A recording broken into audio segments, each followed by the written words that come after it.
Hi, I'm Daz, and I'm going to be talking about tarps. Pausing because maybe a logo will come on now. Tarps. Okay, maybe that's not going to happen. Let's talk about tarps. So I have here this fine tarp. What if we were at a burn, and I thought, there's too much sun, or rain, or snow, and I need a tarp to cover stuff. Me, my stuff, my tent, whatever. What do I do? Well, I'm going to suggest you tie it to some stuff that's higher than the ground. What should you tie it to? Oh no, I don't even know what. Wait, let's ask the sentient bald spot. Hey, sentient bald spot, what should we do? Well, as a sentient bald spot, I might suggest that you tie at least one corner of your tarp to this large, adorable party dome that is right there.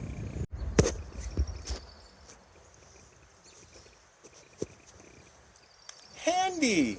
Oh, and someone left this cord here. Okay, I'm just gonna tie this up here. Look at that grommet. I can just put in the grommet. And now how I tie this doesn't matter very much. It doesn't have to be adjustable or anything because I'm just gonna I'm gonna adjust it on the other end. Anyway, I'm gonna tie like a knot of some kind here. Don't worry about this knot. It's a knot of some kind. A knot of some kind.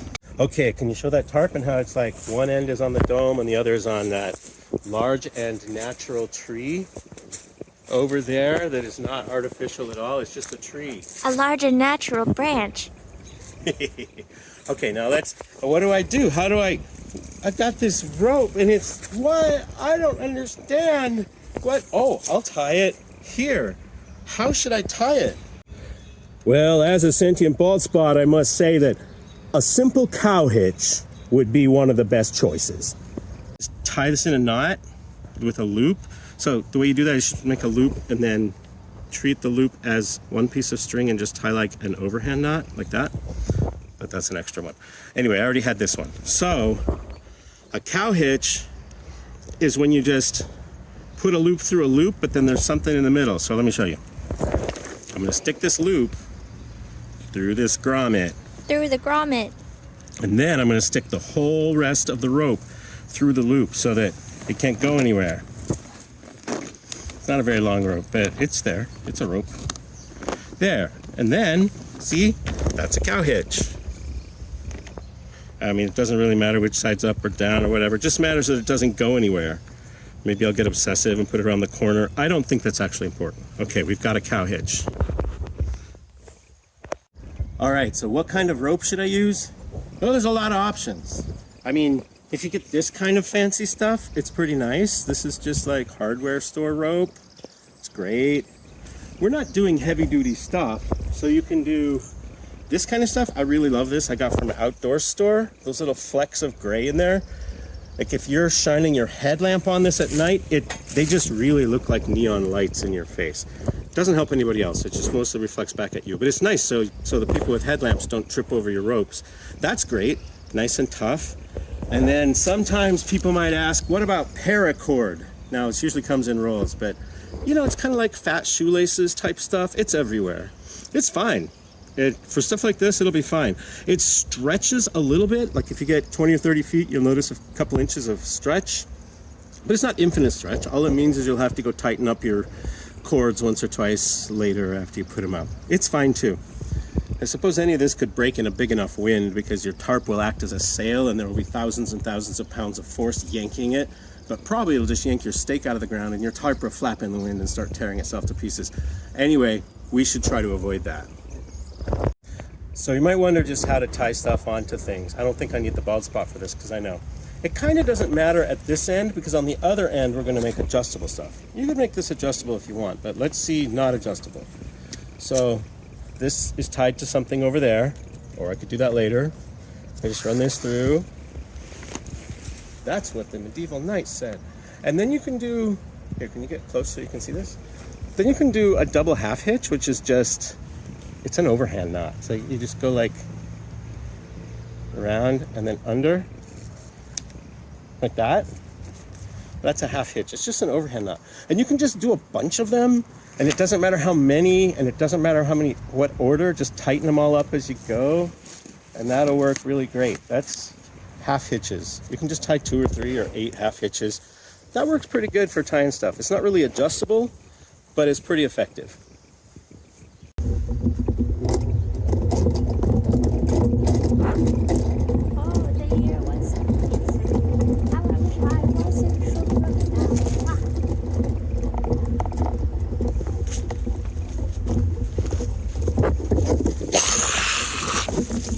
Okay, well now we got these tied. I mean, how do we hold it up?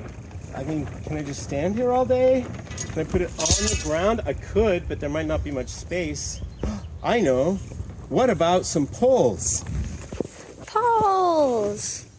These poles are fancy because I got them from my neighbor's trash. Can you show Stan's house? Yeah, he put those out with his trash once a few years ago. I was pretty lucky. I got them before anybody noticed. Okay, so what you want to do is you want to somehow attach the poles to the corner of the tarp or to the rope or something. These poles have a nice little forky thing at the top. If they don't have that, you can tie this onto the poles. But right now I'm just going to use the forky thing. I'm just going to stick it right there like that. See? That's kind of handy. I like that of a Daz and Moss. So I just stand it right like that, right? So let's say I put my stake there and then... Wow, wow. No, why? Well, how do I make this not fall down? We should ask the sentient bald spot. Sentient bald spot. Well, now what you need to do is have a sort of a reverse angle. Now, if you just let me guide you a minute, I can show you. So what could the sentient bald spot have meant? Like, okay. Oh, I see. Like if the bottom is under the tarp, oh, I see, then it won't fall over. Oh, and then you can just adjust this. There we go, just like that. Just like that. Yeah.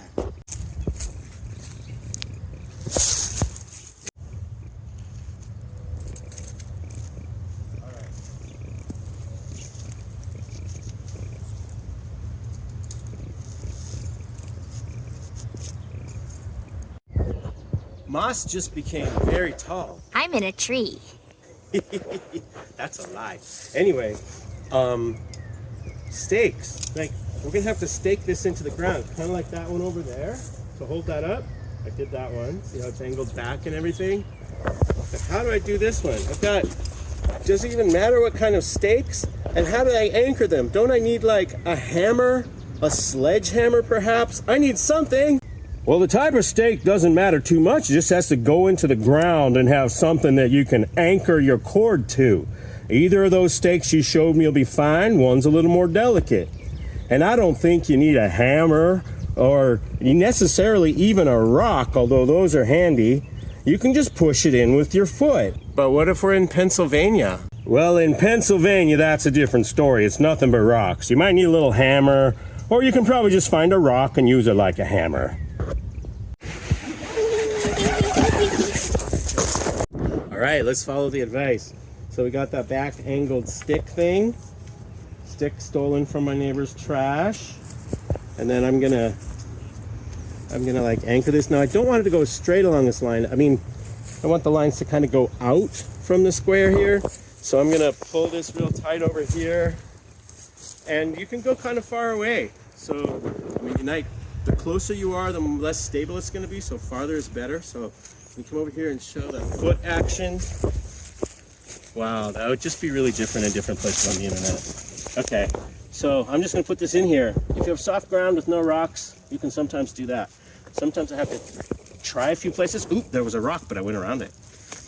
But in Pennsylvania, there's gonna be too many rocks. You might need, I've tried lots of times, and sometimes I just, you have to try over and over again. And sometimes just get a big beefy stake and hammer it in. Anyway, whatever works. So I'm just going to there's always something to attach to. I could attach to that little hook there. I have little strings attached to these. And now, oh, how do this is confusing. What kind of a knot should I use? Let's ask the sentient bald spot about knots. I don't know exactly what this knot is called, but it's a wrap around behind the little doohickey, and then you go in the front and you wrap it around again. Anyway, I think you know what I mean. Use that one. Okay, so I'm going to use this knot that the bald spot told me to use. I'm going to get it kind of tight, but it doesn't have to be perfect tight because this is adjustable. You can also use those cool little toggle things, but I don't have one of those, so I'm going to do this knot. Toggle things.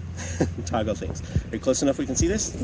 Okay, so you just do like an overhand knot. See? I just went around, flipped it through. And then you just go back around this again, or sometimes 3 times. And so that's part of it. And then you go back in front of what you did and do an overhand knot there. And you tighten that. Now what I like to do is instead of, I could leave that, but I like to take things apart quickly. So I put like a loop through there instead of the whole thing. And then I'll tighten that all up. And I pull this tight and everything. Now you can adjust. And if your line gets slack, you just adjust it and there you go. So now we have a fine tarp rigged. But it's kind of saggy. You don't really want it sagging, but I have these adjustable knots and I can adjust these. So watch. I can put this a little further in and it'll pull outward a little bit. And I can put this in and this will pull outward a little bit. Now that might not be enough. I might need to move this stake over here so it pulls out more. See, so this makes it nice and tight here. It also is a good idea not to have it flat. So I'd want to raise the back or something. One thing I want to do, it doesn't have to be symmetrical. As long as it works and it's nice and tight, I'm going to tighten this up with that knot on it. And then I'm going to put this lower because the wind is coming from over there. So you want the wind to hit a ramp, not pull your tarp off. But maybe tonight there's going to be some wind. So I can just move that stick down and then tighten with my tightenable knot.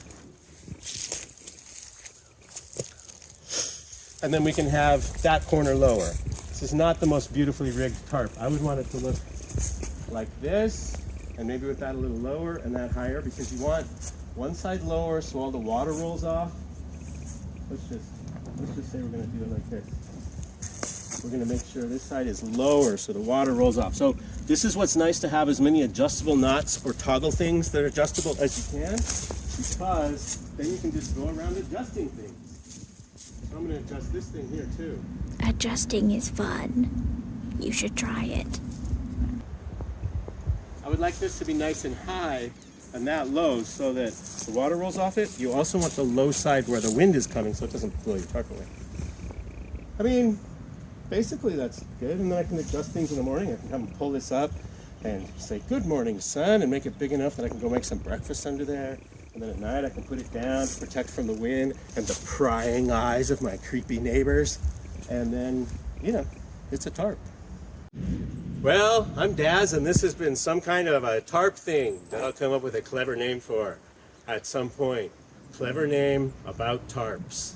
Well, as a sentient bald spot, all I gotta say is if my knowledge and experience can help a younger generation, then it's all worth it.